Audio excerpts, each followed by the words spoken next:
I'm Alicia P.Q. Wittmeyer. P.Q. stands for Pinquan.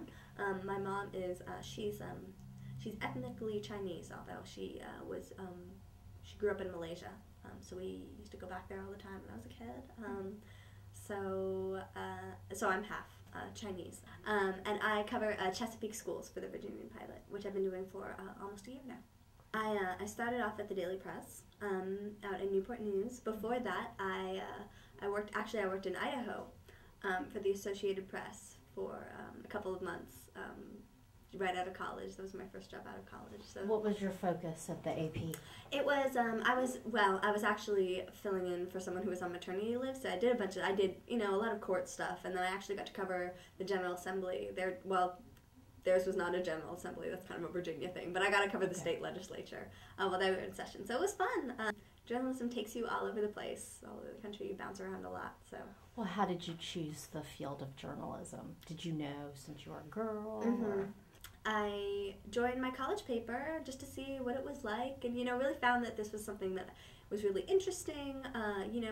A lot of journalism. I mean, journalism is, I guess, if you just think about, in its essence, it's about learning about things, learning about them well enough to explain to other people, which is really fun. I mean, it's not a stagnant or boring job. So I, got a kick out of having a good excuse to go ask people about something that I found interesting. I have a good reason to, ask them to sit down and take an hour of their time to, talk to me about it. Your job is not just to, pose interesting intellectual questions for yourself. I mean, you're also supposed to be keeping the public informed on what their elected body is and what their tax dollars are going towards. And there's a lot of different stories out there, and I almost think that when I was younger, when I was first starting out, I was more of the mindset of I'm going into this I'm gonna find these things out there and push them, and I had these ideas of everything is everything is an injustice out there. And really, actually, one of the things that I think is great about journalism is it really opens your eyes. So there's a lot to the world. There's a lot of really interesting things to the world that are sometimes funny. You tell stories and they're kind of funny and they're sort of amusing. I had a story about they installed these new urinals in my schools, and they had these urinals came with a little bee on the inside of the urinal that because they had problems with splashing when these guys were using these urinals, so they had these bees and people were supposed to aim at them, which I thought was pretty funny. I mean, it's a pretty amusing thing. Not a lot of typical days, which is actually I think what a lot of people like about this job. The days change a lot, but I'll come in, I'll come in the door and I'll check my email and such. And actually, you want to be spending. It's good for a reporter to be out of the office a lot. You don't want to be in the office a ton because you don't know about anything that's going on and you're in the office. But say it's a school board meeting day, so that'll give me a typical day kind of feel. If I have a board meeting, I'll come in a little later because the board meetings start at 7. And a lot of times I'll be working till 10:30 or 11. So that's, I guess, another challenge. You've got this weird schedule, but I'll come in, I'll check my email, check my messages, all this stuff that people do. I'll have an agenda packet that I'll have picked up from last week. So I'll be going through the agenda packet. I'll probably go through it last week, but I'll be looking through it again to sort of see, what are these topics that we care about, that we're going to be writing about, and I'll, let my editor know, hey, here's what's going on. Maybe I'll make a few phone calls to board members ahead of time if we want to, talk to them about. A lot of times at school board meetings, they end. If you want serious time to talk to board members about something, you kind of have to catch them before. I mean, the board meetings, they're kind of going through them. You can't talk in the middle of a board meeting. You can sometimes talk afterwards, but at that point it's late and you got to make deadlines. So I'll maybe put in some calls to board members beforehand. Write up some background information so that I can file quickly. Because at that point, if the meeting ends at, say, 9:30, which is not that unusual. It's only a 2.5-hour meeting. Deadline's 10:30. 10:30 is pushing it, so you gotta file quickly.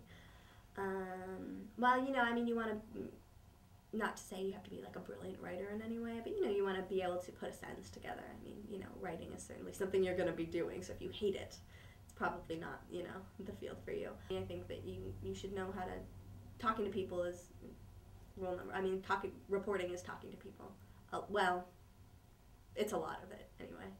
But I think it's something that you could definitely improve on also if this is something you want to do and you feel like you're maybe not quite there. But you're going to be talking to people a lot and calling people a lot, so people are going to be a big part of your job. Probably be, it's great to be familiar with programs like Excel, because there's a lot you can do with data that we couldn't do before, that sort of kind of like reveals interesting trends or patterns that make for stories. People talk about having multimedia skills now. I have a point and shoot and a video camera that I sometimes use, not as well as real photographers, but I have them and I'm supposed to use them. So I also work at the Sunday shift, so I have to post stuff online and sometimes post stuff in actually HTML code, which is something I would not have expected to have to do maybe when I first started out. There are a lot of challenges. Certainly there are. It's a really rewarding field, but it's also really tough. You don't make a lot of money. But, I think there's a lot that you get out of it also. It was tough to get a job for anyone. It was tough to get a job for me when I was first starting out, and it's even tougher now. You do move around a lot, I think. I think if you get a career going where you don't end up moving around a lot, you're lucky in that respect, because you end up sort of, to a degree, you kind of are going where you can get a job, and that could be a lot of places. And you can look at that as a something kind of fun. It takes you on these sort of adventures. I never knew I was going to end up living in Virginia or Idaho. But it's tough. I'm across the country from my family. The old model of working your way up, like starting at a small paper, starting the cop speed at a small paper and working your way up. I don't know if that's really, that might be what someone would have advised you to do in your career, a while ago, and I don't know if that's necessarily a path to be thinking about anymore. In terms of advice about what path you should take, it's kind of tough. I think we're all kind of trying to figure it out. Just get your basic skills there. Know that you can write good stories, and you have a good sense that you have a good sense for thinking about the world around you, and that you can put something together relatively quickly, and it'll be well written and snappy, and people will want to read it. And I'm feeling pretty confident that there'll be a place opening up in the world that is has room for these things to go.